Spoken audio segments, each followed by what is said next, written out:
مرنے کے بعد انسان کی قبر میں پہلی صبح اور پہلی شام کیسی ہوتی ہے؟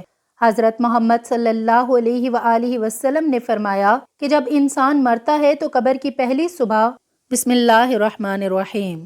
سکرات سے مراد موت کی شدت اور سختی ہے جو موت کے وقت پیش آتی ہے، اور موت سے پہلے ہر آدمی پر سکرات کی کیفیت طاری ہوتی ہے۔ بعض وقت سکرات کا اثر اور نشانی اس پر ظاہر بھی ہوتی ہے، اور کسی کو اس کی شدت کے اثر سے پیشانی پر پسینہ بھی آ جاتا ہے۔ رسول اللہ صلی اللہ علیہ وآلہ وسلم کو جب یہ حالت پیش آئی تو آپ اپنا ہاتھ پانی میں ڈال کر چہرہ مبارک پر پھیرتے تھے اور فرماتے تھے لا الہ الا اللہ، یعنی کلمہ طیبہ پڑھتے ہوئے فرمایا کہ موت کی بڑی شدت ہوتی ہے۔ نزا اس تکلیف کا نام ہے جو صرف روح پر اترتی ہے اور تمام اعضاء کو گھیر لیتی ہے، حتیٰ کہ بدن میں روح کے جتنے اعضاء ہیں ان سب کو درد محسوس ہوتا ہے۔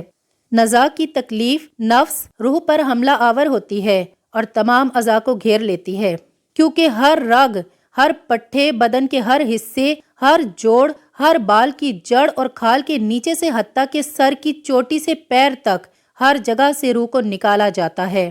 اس لیے تم اس کے کرب اور تکلیف کا حال نہ پوچھو، حتیٰ کہ بزرگوں نے فرمایا موت تلوار کی مار، آرے کے چیرنے اور کینچی کی کاٹ سے زیادہ سخت ہے، کیونکہ بدن کو تلوار سے کاٹا جائے تو صرف اس لیے تکلیف ہوتی ہے کہ بدن کا روح سے تعلق ہے، تو جب صرف روح کو صدمہ پہنچے تو کس قدر تکلیف ہوگی۔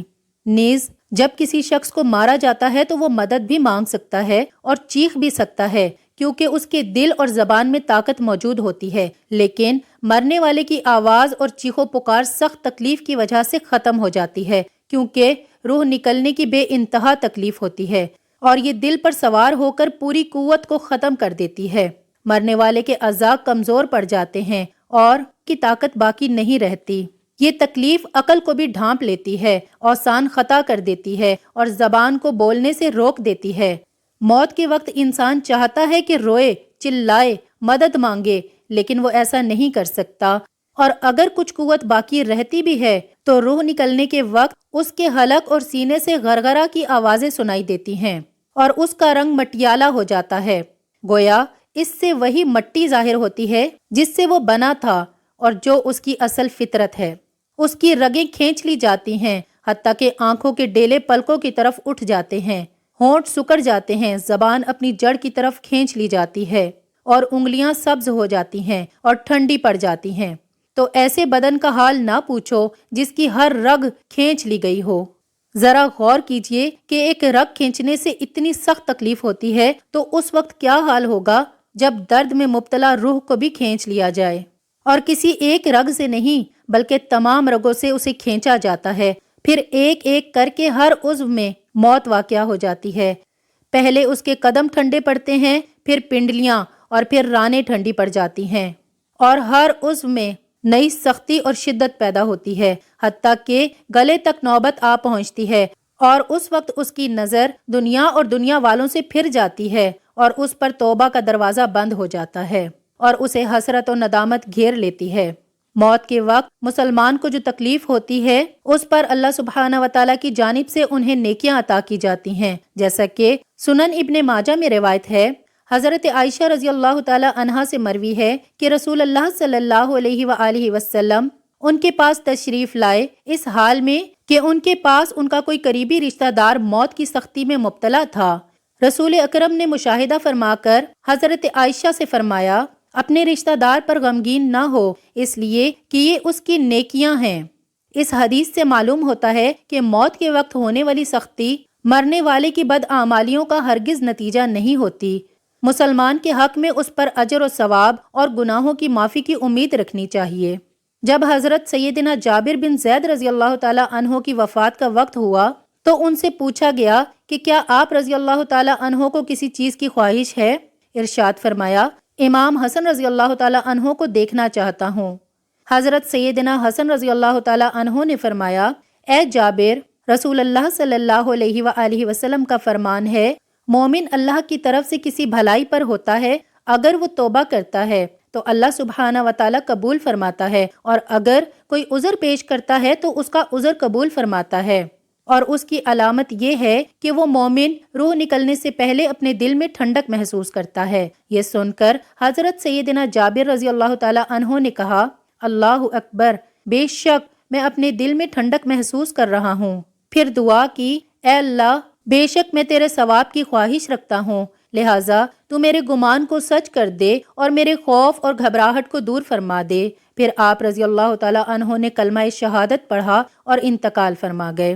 ناظرین، انسان کی زندگی میں روح کو 3 موقع پر تکلیف پہنچتی ہے۔ انسان کی روح چیخیں مار مار کر روتی ہے۔ کیا آپ جانتے ہیں کہ موت کے وقت سب سے زیادہ تکلیف جسم کے کس حصے کو ہوتی ہے؟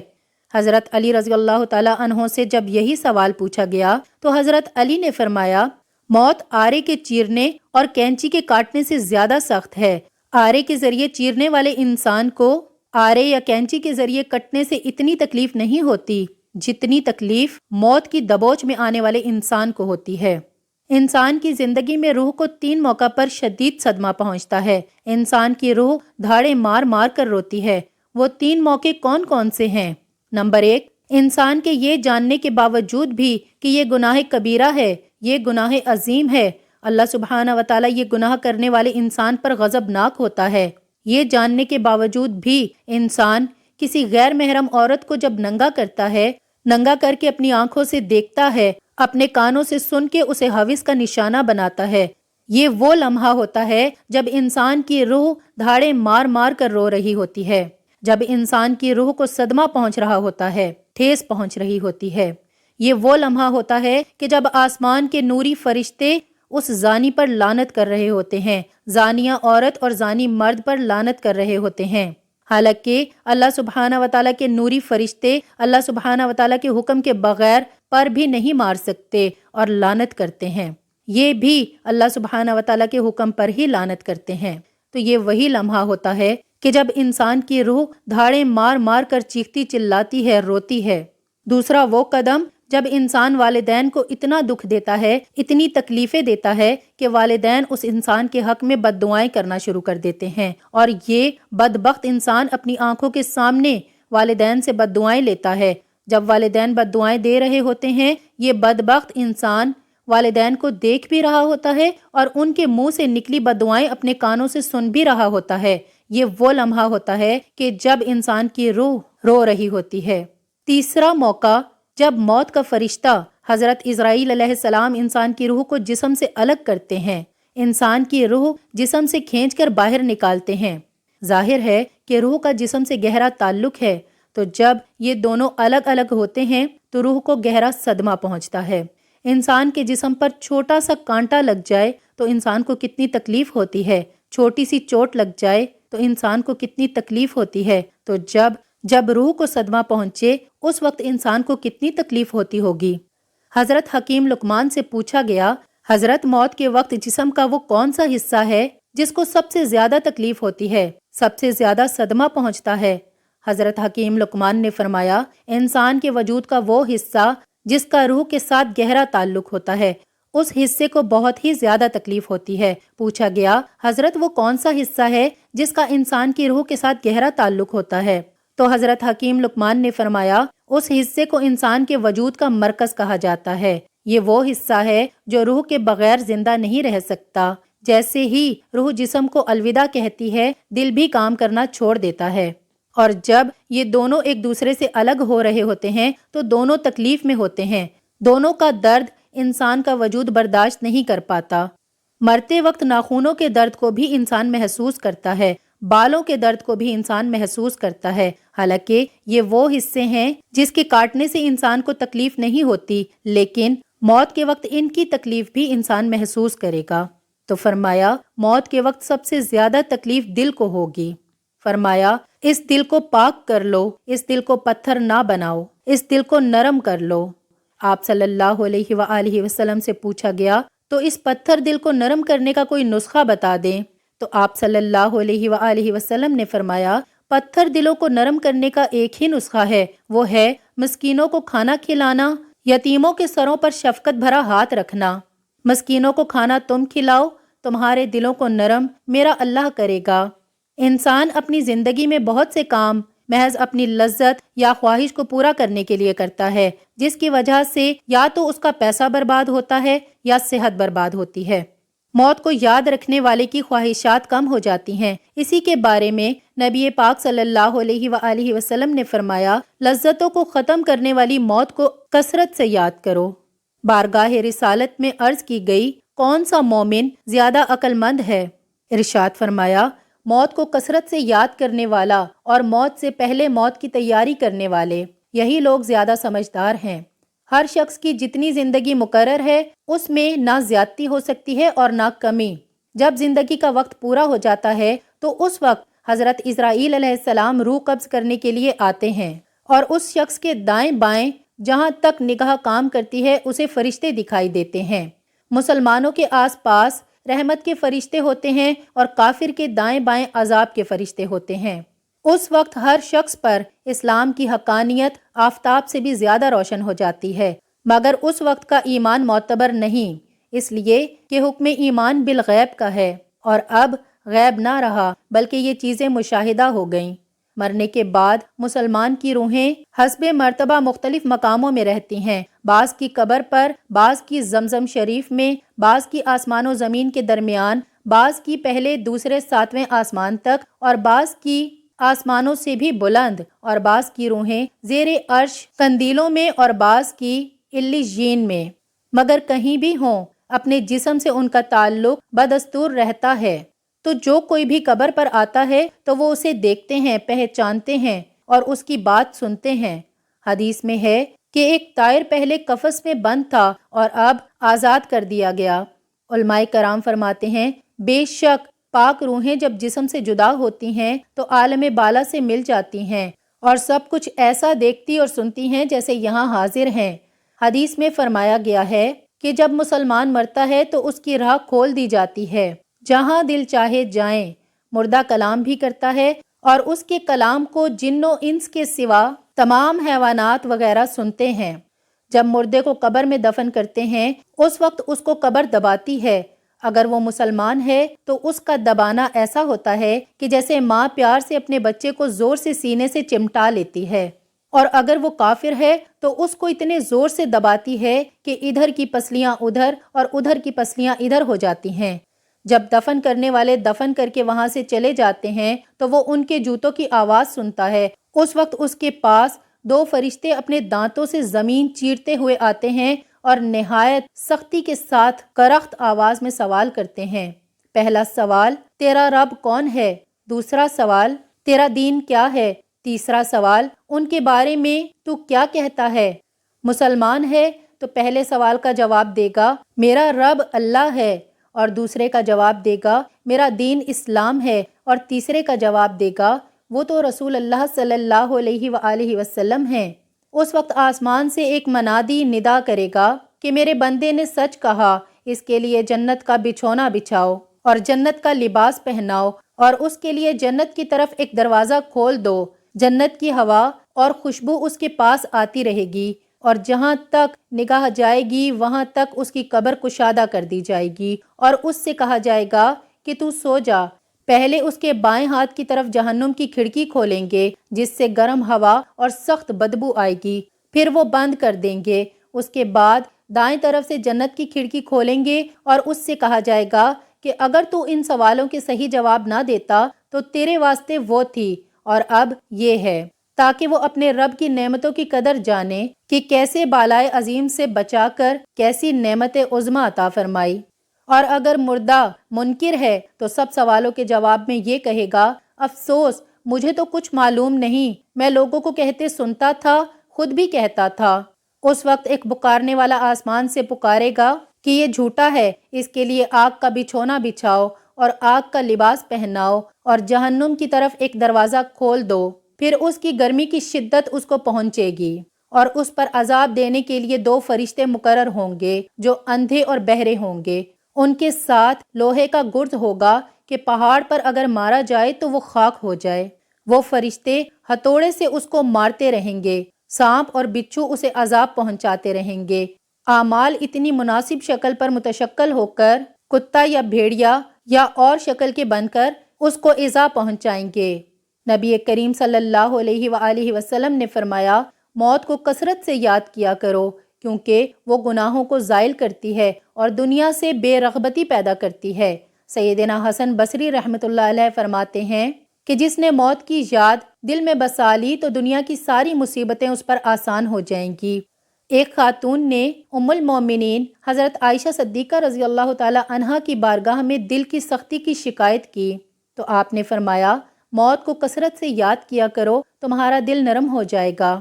ناظرین، حضور صلی اللہ علیہ وآلہ وسلم نے فرمایا، موت کے بعد روح کیسے پکارتی ہے؟ میت کو سب سے زیادہ درد کب ہوتا ہے؟ مرنے کے بعد کا منظر کیسا ہوتا ہے؟ حضرت زید سے روایت ہے کہ نبی کریم صلی اللہ علیہ وآلہ وسلم نے فرمایا کہ میت پر سب سے زیادہ سخت حالت اس وقت ہوتی ہے جب غسل دینے والا اس کو نہلانے کے لیے آتا ہے اور اس کی انگلی سے انگوٹھی اتارتا ہے، جسم سے لباس اتارتا ہے، سر سے امامہ جدا کرتا ہے، تو اس کی روح بے چین ہو کر فریاد کرتی ہے، جس کی آواز جن و انس کے سوا سب سنتے ہیں، اور کہتی ہے، اے نہلانے والے، تجھ کو خدا کی قسم میرے کپڑے بہت نرمی سے اتارو، کیونکہ ملک الموت کے پنجے کی تکلیف سے مجھے پوری طور پر ابھی آرام نہیں ملا۔ پھر جب اس کو تختے پر لٹا کر اس پر پانی ڈالا جاتا ہے تو روح چلاتی ہے، اے نہلانے والے، خدا کے واسطے میرے جسم کو قوت سے ہاتھ نہ لگا، کیونکہ وہ جان کنی کی سختی سے زخمی اور چور چور ہو رہا ہے۔ پھر جب نہلا کر اس کو کفن پہناتے ہیں اور پاؤں کی طرف سے باندھ دیتے ہیں تو روح کہتی ہے، اے غسل دینے والے، خدا کے لیے اب میرے سر کی طرف سے میرے کفن میں گرا نہ لگانا، تاکہ میرے بیوی بچے اور تمام رشتہ دار دنیا میں آخری بار میری صورت دیکھ لیں، کیونکہ آج میں یہاں سے جا رہا ہوں اور اب قیامت تک میری صورت نہیں دیکھیں گے۔ پھر جب اس کا جنازہ تیار کر کے گھر سے باہر نکالا جاتا ہے تو روح پکارتی ہے، اے جنازہ اٹھانے والو، خدا کے واسطے ابھی جلدی نہ کرنا، تاکہ میں اپنے بال بچوں اور عزیز و اقارب سے رخصت ہو لوں۔ اے جنازہ اٹھانے والوں، میں اپنی اولاد کو آج یتیم اور بیوی کو بیوہ چھوڑے جاتا ہوں، خدا کے لیے میرے بعد ان کو تکلیف نہ دینا، میں اپنا گھر اور مال و اسباب دوسروں کے لیے چھوڑے جاتا ہوں، اب یہاں کبھی واپس نہ آؤں گا، قیامت تک کسی کی صورت نہ دیکھوں گا۔ پھر جب جنازہ اٹھا کر لے چلتے ہیں تو میت کہتی ہے، اے میرے بھائیوں، میں نے آج تک جو کچھ مال و اسباب جمع کیا تھا وہ صرف وارثوں کے لیے تھا، آج ان میں سے کوئی میرے گناہوں کا ذرا سا بھی بوجھ نہیں اٹھا سکتا، ہر چیز کا حساب مجھ سے لیا جائے گا اور میرے وارث کھائیں اور اڑائیں گے۔ پھر جب نماز جنازہ کے بعد دفن سے پہلے کچھ لوگ اپنے اپنے گھر جانے لگتے ہیں تو میت کہتی ہے، اے میرے بھائیوں، خدا کے واسطے ابھی سے یہ ظلم نہ کرو، مرنے والا تم سے مانوس تھا اور تم دفن سے پہلے لوٹے جاتے ہو۔ پھر جب اسے قبر میں اتارا جاتا ہے تو میت کہتی ہے، اے میرے وارثوں، آج تک میں نے جو کچھ مال جمع کیا تھا وہ سب تمہارے لیے چھوڑا، خدا کے لیے تم مجھ کو دعائے خیر اور فاتحہ سے بھلا نہ دینا۔ بزرگوں کا قول ہے کہ آخرت کی منزلوں میں سے قبر پہلی منزل ہے، اگر اس منزل میں نجات پائی تو اس کے آگے کی منزلیں بہت آسان ہو جائیں گی، اور اگر یہاں عذاب میں مبتلا ہوا تو آگے چل کر اس سے زیادہ سختی ہوگی۔ حدیث شریف میں ہے کہ مردہ قبر میں ایسے ہے جیسے کوئی شخص پانی میں ڈوب رہا ہو اور مدد کے لیے فریاد کرتا ہو۔ مردہ ہر وقت اپنے ماں باپ، بھائی بہن یا اولاد اور دوستوں وغیرہ سے دعائے خیر اور فاتحہ کا منتظر رہتا ہے۔ جب اس کو اس کے پسماندگان کی طرف سے کوئی تحفہ ثواب پہنچتا ہے تو اس کے لیے تمام دنیا اور جو کچھ دنیا میں ہے اس سے محبوب اور مرغوب ہوتا ہے، اور اللہ سبحانہ و تعالی اس کے رشتہ داروں کی دعائے خیر کے ثواب کو قبرستان والوں پر پہاڑوں کے برابر داخل فرماتا ہے۔ موت ایک ایسا دروازہ ہے جس میں سب لوگوں نے داخل ہونا ہے۔ دیکھیے، مالدار، فقیر، طاقتور اور کمزور دنیا میں لوٹنے کی خواہش رکھتے ہیں، مال جمع کرنے اور محل بنانے کے لیے نہیں، بلکہ اس لیے کہ کاش ہمیں ایک نماز پڑھنے کی مہلت مل جائے، کاش ہمیں ایک دفعہ سبحان اللہ کہنے کی فرصت دے دی جائے، لیکن اب ناممکن ہے۔ اب اعمال نامے لپیٹ دیے گئے ہیں، روح جسم سے نکال لی گئی ہے، زندگی کی مہلت ختم ہے، اب ہر میت اپنے عمل کی مرحوم ہو کر قبر میں پڑی ہے۔ اللہ سبحانہ و تعالیٰ سے دعا ہے کہ اللہ ہم سب کو دین کی سمجھ عطا فرمائے اور ہمارا خاتمہ ایمان پر فرمائے، آمین یا رب العالمین۔